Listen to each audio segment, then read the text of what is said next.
Thank you very much for inviting me today. And indeed, I listen with great interest to the remarks made by Alina, and I do welcome a lot of those points because they are very much in line with the thinking of the digital industry in general in the context of reskilling and upskilling agenda. So I've got a couple of points to make here, and probably they are very much in line with what has been already said. So first of all, absolutely yes to reforms. And in general, it is great to see the openness and the transparency to work together and to partner together. I think this is very important. Maybe I'll start by saying, or one of the observation on the market that we are seeing right now is that, of course, with the pandemic, we struggle a lot.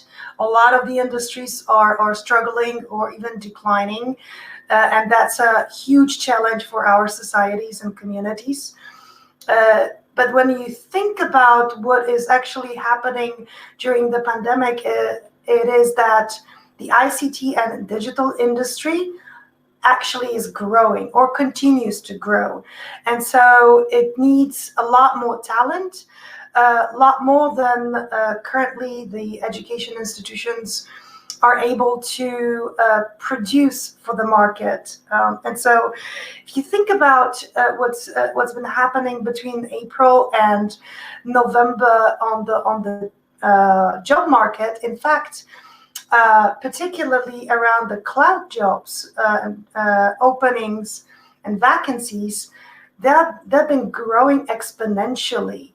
Just between April and November, the number of cloud jobs globally grew by 81%. This is pretty much unprecedented in such a short time frame. We currently see about 400,000 open jobs that are requiring particularly cloud skills. And of that, more than 106,000 open jobs are within the European Union. It is a great opportunity, but obviously a huge challenge. How to fill those jobs, where to find talent that has the required skill set.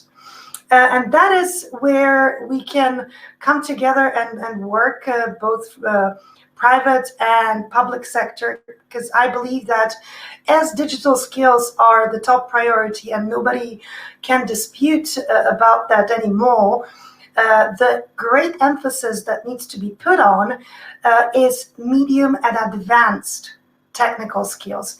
That's where you can help provide that required skill set, create the new talent, and basically respond to the great demand of the ICT and digital sector.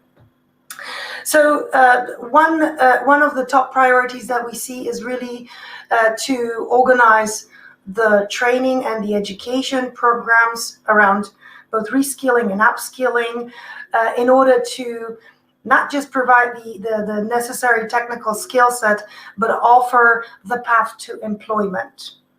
And with that, I believe it is important to mention that all of the training programs, all of the education is very valuable, but it is very important that it provides an opportunity to validate the skills in a way that corresponds with the demand from the employers. And it won't be any surprise if I say that we're looking at the industry-led certification that employers are evaluating as the best way to evaluate the candidate. And so we do see a need for reform as much as we see, for instance, European Social Fund going in a great direction with putting the emphasis on the all sorts of and all levels of digital skills. The devil is always in the details. So the reforms are much needed in order to make sure that The programs and the projects that we are launching are done with much more flexibility and transparency, as well as openness to collaboration with local and regional employers organizations. And so the close partnership between private and public organizations is absolutely a key to success for all the different reskilling and upskilling strategies. This is the way to in the fastest way, connect the candidate and their skill set with the employer.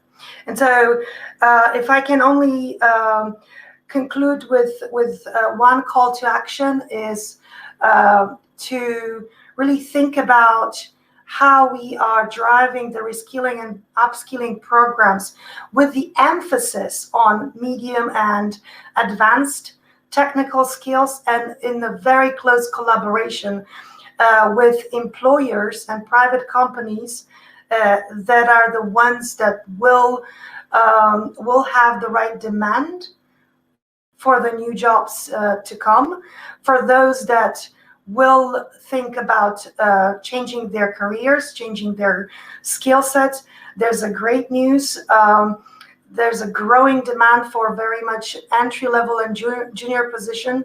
So if you are today hired in an industry that is not doing so great during the pandemic, there's a chance for you to reskill and to change that skill set and start a new career in a digital sector. I believe that if we succeed to create such successful education and training programs, connect them with employers, we will achieve great impact for our local communities. We will be able to generate new jobs and also impact the employment levels. So that's shortly from my side. Happy to answer questions and continue in the discussion later on.